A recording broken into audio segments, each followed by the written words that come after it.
नमस्कार दर्शक बंधु आज हूँ 26 डिसेम्बर 2025। चलतु देखने आज सकाल किसी गुरुत्वपूर्ण खबर। जदि पर्यंत वीडियो को लाइक करना वीडियो को लाइक करने सह चैनल को सब्सक्राइब कर कमेंट माध्यम जानतु आपण मैंने क्यों जिले देखुं। नंबर 1 जनवरी 10 सुधा सबु जिले धान किणा। जनवरी 10 तारिख सुधा सबु जिले धान संग्रह कर मुख्यमंत्री मोहन चरण माझी बुधवार दिन धान संग्रह बैठक अवसर में बैठक में जमापड़ी आज पर्यंत राज्य में 12 जिले में धान क्रय प्रक्रिया चालू रही और 17 जिले में टोकन प्रदान वर्तमान सुधा 1,11,128 जन कृषक तांकर 4,97,594 मेट्रिक टन धान विक्रय कर सारी एपर्यंत एथिपाई प्राय 1,056.08 कोटी टंकार अर्थ प्रदान कर बैठक में धान संग्रह जेपरी संपूर्ण स्वच्छता अवलंबन हेबो एवं कौन परिस्थिति रे चाषी मानक हक उपरे आंच न आसिबो ताकु सुनिश्चित करने मुख्यमंत्री चाषी मानक थारु निर्देश देइचंती। मिलर माने जेपरी चाषी मानक थारु ठीक भाव में धान संग्रह करिवे एवं चाषी माने जेपरी ठीक समय तांको प्राप्य पाइबे सेति प्रति 100% धान देवा पई मुख्यमंत्री परामर्श देइचंती। नंबर 2 विद्युत उपभोक्तांको पई बड़ खबर। विद्युत उपभोक्तांको स्वार्थ को दृष्टि रखी राज्य सरकार बुधवार अनुष्ठित कैबिनेट बैठक में एक गुरुत्वपूर्ण निष्पत्ति नेबा सह मोट 10टी प्रस्ताव अनुमोदन देइछंती। मुख्यमंत्री मोहन चरण माझी अध्यक्षतार अनुष्ठित राज्य कैबिनेट बैठक पर मुख्य शासन सचिव मनोज आहुजा कहते जे विद्युत उपभोक्तांको लागि 2025-26 आर्थिक वर्ष पई राज्य कैबिनेट MMSBY स्मार्ट मीटर संजोग योजनार प्रथम पर्याय को अनुमोदन प्रदान करिसेंती। राज्य सरकार को नूतन पदक्षेप द्वारा राज्यर स्वल्प परिमाण विद्युत व्यवहार करुथिबा उपभोक्ता विशेष भाव उपकृत हेबे। नंबर 3 बरपुत्र ऐतिह्य ग्राम्य योजना को अनुमोदन मिलछि। राज्य बरपुत्र मानकु किभଳି सबुबेले सम्मान मिलिबो सेने राज्य सरकार को प्राथमिकता दैछंती। एहाकु नै राज्य सरकार पक्षरु अनुष्ठित राज्य कैबिनेट रे बरपुत्र ऐतिह्य ग्राम्य योजना समेत 10टी प्रस्ताव को अनुमोदन मिलछि। लोकसेवा भवन रे तृतीय महलारे मुख्यमंत्री मोहन चरण माझी अनुष्ठित राज्य कैबिनेट बैठक पर मुख्य शासन सचिव मनोज आहुजा कहते ओडिशार बरपुत्र स्वाधीनता संग्रामी कवि साहित्यिक शिक्षाविद समाज सुधारक एवं महान व्यक्तित्व माने ओडिशार सामाजिक सांस्कृतिक साहित्यिक परिवेश को गढ़ी सेमानकर जीवनव्यापी साधना और बलिदान को स्मरण करी सेमानक स्मृति को पीरियड पाई साहित्य रखिबा सरकार निष्पत्ति नेइचंती। नंबर 4 मुख्यमंत्री शिक्षा पुरस्कार पाई आवेदन आरंभ। राज्यर समस्त सरकारी तथा सरकारी अनुदान प्राप्त विद्यालय गुड़िकर छात्र छात्री शिक्षयित्री शिक्षक तथा शिक्षा व्यवस्था सहित जड़ित समस्त व्यक्ति विशेषज्ञों को समान सम्मानित करेंगे राज्य सरकार। ए परिप्रेक्षी में मुख्यमंत्री शिक्षा पुरस्कार 2025-26 24 तारिख बुधवार ठार आवेदन आरंभ होइछि। मोट 12टी विभाग लगी आवेदन प्रक्रिया जनवरी 10 तारिख चलिबो। पुरस्कार पाई स्वतंत्र वेबसाइट www.msp.odisha.government.in रे आवेदन करि परिबे। नंबर 5 गुरुवार ठार बढ़िबो शीत घन कुहुडी नै येलो वार्निंग। राज्य में सर्वनिम्न तापमात्रा रे सामान्य वृद्धि घटितिले मध्य शीतर लहरी जारी रहिछि। प्रबल ठंडा सांगक गुहुडीर जनजीवन को अस्तव्यस्त कर पकाउछि। गुरुवार बड़दिन ठारू राज्य में ठंडार परिमाण आहरी बढ़िबो। 7 दिन पर्यंत एभली स्थिति लागि रहे बोली पाणीपाग विज्ञान केन्द्र पक्षरु सूचना दी जाइछि। एतिस गुरुवार ठारू 29 तारिख 5 दिन पर्यंत राज्यर विभिन्न जिला को प्रबल कुहुडी नै येलो वार्निंग जारी कर जाइछि। विशेषकर प्रातः समय सतर्कता अवलंबन करने को परामर्श दी जाइछि। विभाग पक्षरु जारी सूचना अनुसार गुरुवार दिन झारसुगुड़ा संबलपुर सुंदरगढ़ ढेंकानाल सोनपुर कंधमाल कोरापुट कलाहांडी भद्रक मयूरभंज केन्दुझर बालेश्वर अनुगुल बौद्ध जगतसिंहपुर एवं केन्द्रापड़ा जिला को सतर्क सूचना जारी कर जाइछि। नंबर 6 दिल्ली को टपिला बालेश्वर गत किछि दिन पूर्व जातीय राजधानी दिल्ली में प्रदूषण चिंताजनक थिला। स्थिति संगीन हेउथिया बेले स्कूल मध्य बंद रखा जाइतिला। यार भितरे ओडिशा प्रदूषण को नहीं एपरि एक रिपोर्ट सामना आछि जहां चिंता को द्विगुणित करछि। ओडिशार बालेश्वर शहर आज सबुठारु अधिक प्रदूषित शहर भाव परिगणित होइछि। एठारे AQI 336 रहिछि। द्वितीय स्थान रे तालचेर रहितिया बेले तृतीय स्थान रहिछि बारिपदा। तालचेर रे AQI 324 रहितिया बेले बारिपदा रे AQI 304 रहिछि। एई तीनोटी शहर रे वायुर गुणवत्ता अति खराब स्थिति रहिछि।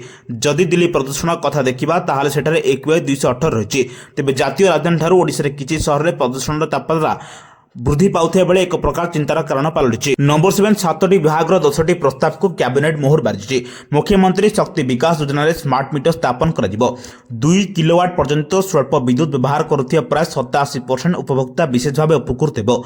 स्मार्ट मीटर स्थापन पाई से भली उपभोक्ता को कोनोसी अतिरिक्त मीटर भड़ा देबाको पड़िबो नाही किंबा एहा खुचरा जोगान टारिफ उपरे कोनोसी प्रभाव पकाइबो नाही। एतिसय 2,63,801 हेक्टर जमी रे जलसेचन पाई व्यवस्था करा जिवो। नदी जलभंडार एवं केनाल रो जल उत्तोलन करा जिबा जमी गुडी को जलसेचन सुविधा जोगाई दिजिबो।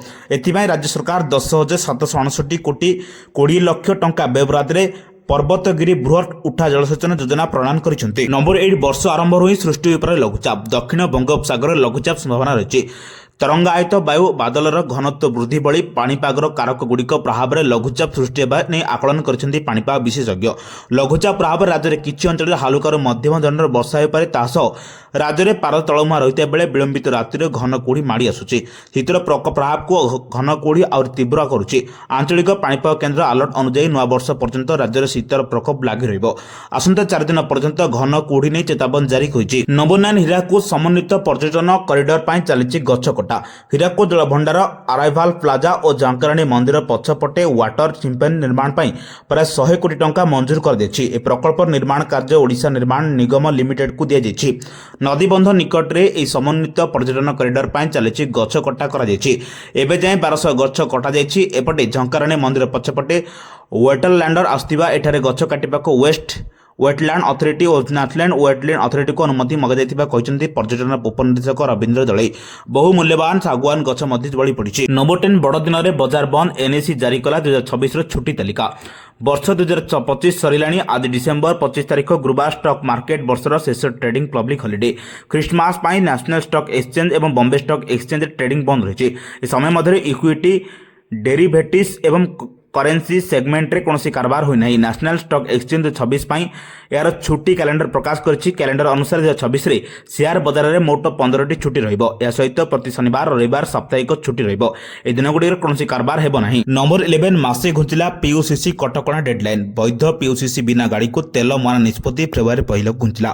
ଜନସାଧାରଣଙ୍କ ସମସ୍ୟାକୁ ଦୃଷ୍ଟିରେ ରଖି ପରିବହନ ମନ୍ତ୍ରୀଙ୍କ ନିର୍ଦ୍ଦେଶ କ୍ରମେ କଟକଣା ମହଲତ ଅବଧି ବଢ଼ିଛି। ପୂର୍ବରୁ ଜାନୁଆରୀ 1ରୁ କଟକଣା ଲାଗୁ ପାଇଁ ନିଷ୍ପତ୍ତି ହୋଇଥିଲା। ଏପଟେ ପିୟୁସି ସାର୍ଟିଫିକେଟ୍ ପାଇଁ ରାଜ୍ୟର ବିଭିନ୍ନ ପଲ୍ୟୁସନ ଟେଷ୍ଟିଂ ସେଣ୍ଟର ଆଗରେ ଲମ୍ବା ଲାଇନ୍ ଦେଖିବାକୁ ମିଳୁଛି। ନୋଭୋଟେଲ୍ ଗହଣା କିଣିବା ପୂର୍ବରୁ ନଜର ପକାନ୍ତୁ ଦର ଉପରେ। ଆଜି ଭାରତୀୟ ବଜାରରେ 24 କ୍ୟାରେଟ୍ ସୁନା ଦର 1,39,250 ଟଙ୍କା ରହିଛି। ସେହିପରି 22 କ୍ୟାରେଟ୍ ସୁନା ଦର 1,37,650 ଟଙ୍କା ଛୁଇଁଛି। ସେହିପରି ରାଜଧାନୀ ଭୁବନେଶ୍ୱରରେ 24 କ୍ୟାରେଟ୍ ସୁନା ମୂଲ୍ୟ 10 ଗ୍ରାମ ପିଛା 1,39,250 ଟଙ୍କା ରହିଥିବା ବେଳେ 22 କ୍ୟାରେଟ୍ ସୁନାର ମୂଲ୍ୟ 1,27,650 ଟଙ୍କାକୁ ପହଞ୍ଚିଛି। ସେହିପରି ମୁମ୍ବାଇରେ 24 କ୍ୟାରେଟ୍ ମୂଲ୍ୟ 1,39,250 ଟଙ୍କା ଓ 22 କ୍ୟାରେଟ୍ର ମୂଲ୍ୟ 1,04,440 ଟଙ୍କା ରହିଛି।